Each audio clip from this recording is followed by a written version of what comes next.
Have you ever heard about an abandoned asylum, one that still carries the screams of the tortured souls who once roamed its halls?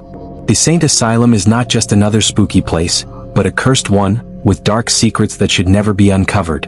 I thought it was just a myth until one night. I decided to go inside. What I found changed me forever. This is a true horror story, one that's so terrifying you'll wish you had never heard it. Before we dive in, I want to hear from you. Have you ever had a creepy encounter, something you just can't explain?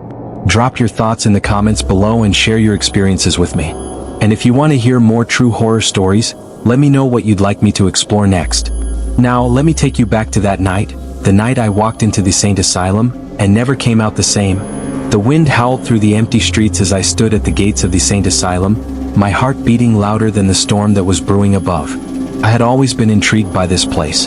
Abandoned for years, the asylum was a fixture of local legend, a place no one dared to visit after dark. The stories were everywhere, about the patients who had never left, about the strange noises, and about the shadowy figures that people swore they'd seen standing in the windows long after the building had been shut down. I was no stranger to ghost stories. In fact, I had spent most of my adult life reading and researching paranormal phenomena. Yet, something about Saint Asylum felt different.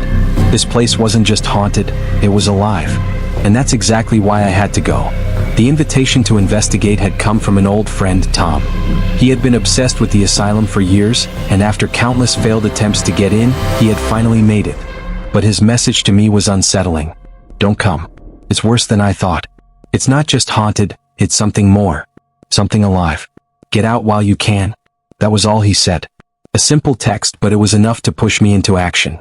I had to see it for myself. The gate creaked as I pushed it open, the metal groaning in protest as if it didn't want me to pass through. I stood there for a moment, looking at the looming building ahead of me. The asylum was huge, a massive stone structure that seemed to reach toward the dark sky. It looked like something out of a nightmare, a forgotten place that had never wanted to be found.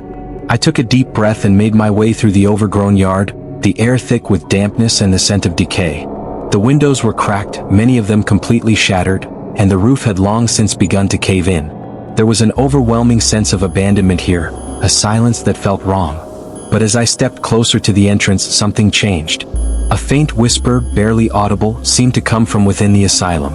It was like a breath, or perhaps a voice, calling my name. My skin prickled and I instinctively took a step back. I looked around, but the night was still and empty. Nothing. Just me and the decaying building in front of me. Shaking off the chill that had settled over me, I pushed the door open. The moment I stepped inside, a cold gust of air hit my face. The inside was even worse than the outside, dilapidated walls covered in peeling paint, rotting wood, and strange stains I couldn't identify. It looked like it had been years since anyone had set foot here, but I couldn't shake the feeling that something had been waiting for me. I grabbed my flashlight and clicked it on. The beam of light cut through the darkness, revealing the long, empty hallway. And then I heard it again. A whisper, this time clearer, "Get out." I froze. I spun around, my flashlight swinging wildly in the dark, but no one was there. My breath quickened, and I felt a knot of unease form in my stomach. I wasn't alone. I continued walking down the hallway, my footsteps echoing in the silence. The farther I went, the darker it became. The air was thick with dust and mildew, the walls crumbling beneath my touch. But what disturbed me most was the presence. Something was watching me. I could feel its eyes, cold and unblinking, tracking my every move. I reached a large room, its door ajar. Inside, I could barely make out the outlines of old furniture, chairs, tables, and the remnants of what looked like hospital equipment. I stepped inside, the beam of my flashlight sweeping across the room. And then I saw it.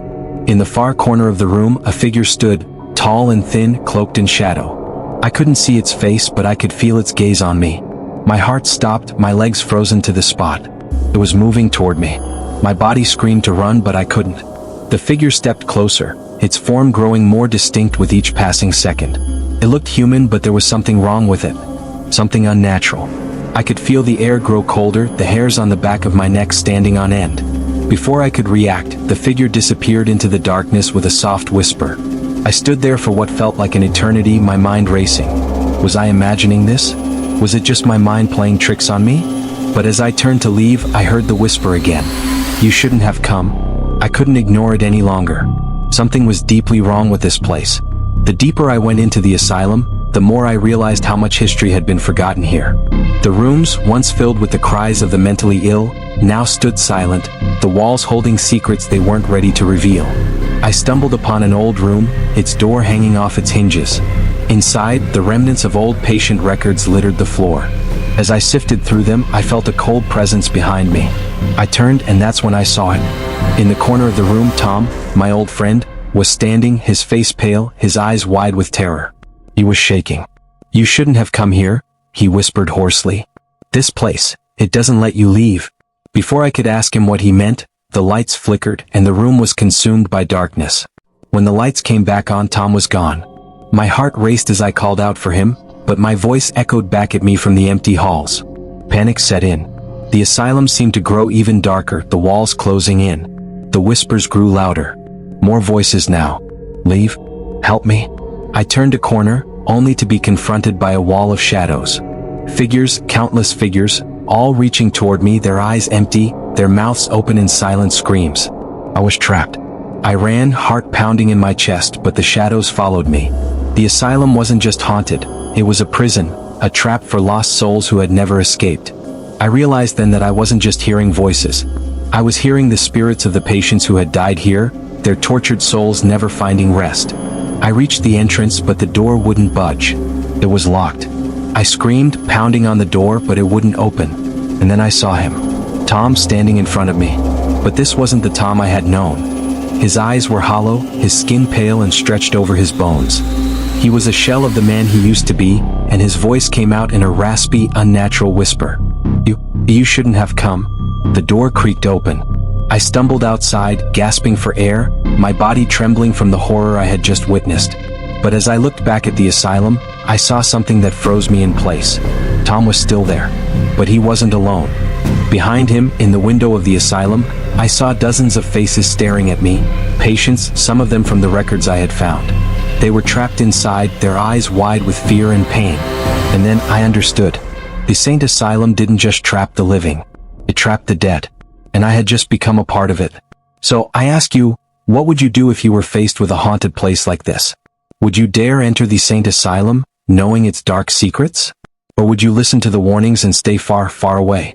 Comment your thoughts below, and don't forget to like and subscribe if you want to hear more terrifying tales from the darkest corners of the world. Story 2. Have you ever found yourself in a place that felt so wrong, so unnatural, that you just couldn't escape? This is the true story of a house that wouldn't let me leave, no matter how hard I tried. It started innocently enough, but soon I realized the house had a mind of its own. If you're brave enough to hear what happened to me, stay with me until the end. And don't forget to share your thoughts and any creepy experiences of your own in the comments. What would you have done in my place? I was just like any other young person looking for a fresh start. I had spent the past few months juggling a busy life in the city, work, friends, the usual distractions, but something felt missing. I didn't realize it at the time, but I needed a change of scenery, a new place to live, a house I could call my own. When I first saw the listing for the house, I didn't think much of it. It seemed like a great deal, 3 bedrooms, a large backyard, and at an unbelievably low price for the area. The pictures online were charming too. The walls had this old-fashioned charm, and the house looked spacious enough for me to finally have my own space. A quiet, peaceful retreat. The kind of place where I could unwind after a long day at work. What could go wrong? But I should have known better. Nothing that perfect comes without a catch. Moving in. The day I moved in was the same as any other day, bright and sunny, perfect for getting all my boxes settled in. I was thrilled, excited to begin a new chapter. The house was older, maybe even a little worn out in places, but it had character. A big, creaky front door with brass handles that seemed to have been polished 1,000 times over. Windows that stretched from floor to ceiling, with ivy creeping up the sides. Felt cozy, but something felt off. At first, I couldn't put my finger on it. It was just little things. Doors that would creak even when no one was near them, lights flickering for no reason, the air in the house feeling heavier in certain rooms. Still, I shrugged it off. After all, old houses sometimes have strange quirks, right? I was alone in the house for the first few days, unpacking my things, getting to know the space. The strange sensations continued, but it wasn't until the second night that things started to change. The first night. It was a cool evening when I heard the first sound. At first, I thought it was just the house settling, like how old houses sometimes groan and creak at night. But then it came again, A soft thud from upstairs, followed by what sounded like muffled footsteps. My heart raced a little, but I convinced myself it was probably just the house. It was an old building after all. The floorboards were uneven, the pipes were noisy. I decided to ignore it. But the sounds didn't stop. Every night, it was the same. A thudding noise coming from upstairs, followed by slow, deliberate footsteps, as though someone was walking through the rooms above me. The first few times, I tried to brush it off. But as the nights went on, I began to feel watched. And then, on the fourth night, it happened. The footsteps stopped. But something worse started. The strange presence. It was around 3 a.m. when I woke up, drenched in sweat, the room freezing cold despite the heater being on. I opened my eyes and immediately felt it, a presence. There was someone, or something, standing at the foot of my bed. It was tall, almost shadow-like, its form obscured by the darkness. My breath caught in my throat and I could barely move. I stared at it for what felt like an eternity. Its shape seemed to shift like it was made from the very shadows themselves. The room felt suffocating and I could feel a weight on my chest as though the air itself was pushing down on me. I wanted to scream, to run, but I was frozen in place. The shadow seemed to shift closer, and in that instant, I felt something brush against my skin, cold as if the very touch had come from the grave itself. And then it whispered, "You're not leaving." The words were soft but unmistakable. The voice was low, almost soothing, yet there was a malice in it, a sense of power. And I knew instantly that whatever was in that room was not human. I shut my eyes, hoping it would disappear, but when I opened them again, it was gone. Trying to leave. The next day, I thought I was just imagining things. Maybe it was a bad dream, or perhaps the house was playing tricks on my mind. But the feeling didn't go away. If anything, it got worse. I started hearing strange noises more frequently, scratching sounds coming from the walls, whispers in the dark, the feeling of eyes on me when I was alone. The house felt like it was alive, almost as if it was feeding off my fear. I tried to leave, I really did. I called a moving company, scheduled a time for them to come, but when the day arrived, something bizarre happened. The car wouldn't start. The engine wouldn't turn over no matter what I did. I called a mechanic, but when he arrived, he said the car was perfectly fine. It was as if the universe itself was stopping me from leaving. I tried everything. I packed my bags, determined to leave, but every time I reached the door, it wouldn't open. The handle was jammed, as though something was blocking it from the other side. That's when I realized the truth. The house wasn't just haunted, it was alive. And it wouldn't let me leave. The curse of the house. I did some research, desperately searching for answers. What was going on? Was I losing my mind? Was it all just a series of strange coincidences? But what I found only terrified me more. The house I was living in had a dark history. It wasn't just any old home. It had once been a sanatorium, a place where the sick and dying were kept, sometimes against their will. Many of the patients had died under mysterious circumstances, and it was rumored that some of them had never left. Local legends told of a curse, one that bound the souls of the lost patients to the house. They were trapped, unable to move on, and in their anger, they would trap others within its walls, feeding off their fear, ensuring that no one could ever escape. I didn't know if this was true, but it felt true. The house seemed to be alive, feeding off my dread, controlling my every movement. I was no longer in control of my own life. The breaking point. The breaking point came one night when I found myself unable to leave the house at all. The front door was locked, the windows were sealed shut. Even when I tried to break them open, my hands trembled uncontrollably and I couldn't do it. I had become a prisoner in my own home. And then one night it all came to a head. I woke up to find the entire house changed. The walls were closing in, the floors felt uneven, and the air was thick with suffocating heat. It was as if the house had shifted, becoming a maze that had no exit. The lights flickered and shadows moved on their own, as though they had a mind of their own. And then, standing in the middle of the hallway, I saw it. The figure. The shadow. But this time it wasn't just one. There were dozens of them, standing silently, staring at me with hollow eyes. The floor beneath me felt unstable, as if I was standing on the edge of a great abyss.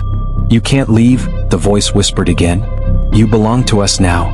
In that moment, I knew I had no choice. I was trapped. I was going to die in this house, just like all those who came before me. But then something happened, something that I still don't understand. The next morning, I woke up in my bed. The house was calm. The noises had stopped. It felt like nothing had ever happened. I got up and went to the door. This time it opened. I stepped outside, gasping for air, as if I had been holding my breath for a lifetime. I looked back at the house, and for the first time in days, I felt free. It was over. The nightmare was finally over. But when I turned to leave, I saw something that made my heart drop. The house, the one I had just walked out of, was still standing unchanged. But in the upstairs window I saw a face that looked like mine. So, I guess I never really left after all. I still don't know what happened in that house or why it wouldn't let me go. But I do know this: if you ever come across a house that feels too perfect, too good to be true, don't move in. Trust me. You don't want to know what happens when a house decides you belong to it. Have you ever had a creepy experience in your own home? Or do you have any stories about haunted houses? Share them in the comments below, and don't forget to like, share, and subscribe for more true horror stories.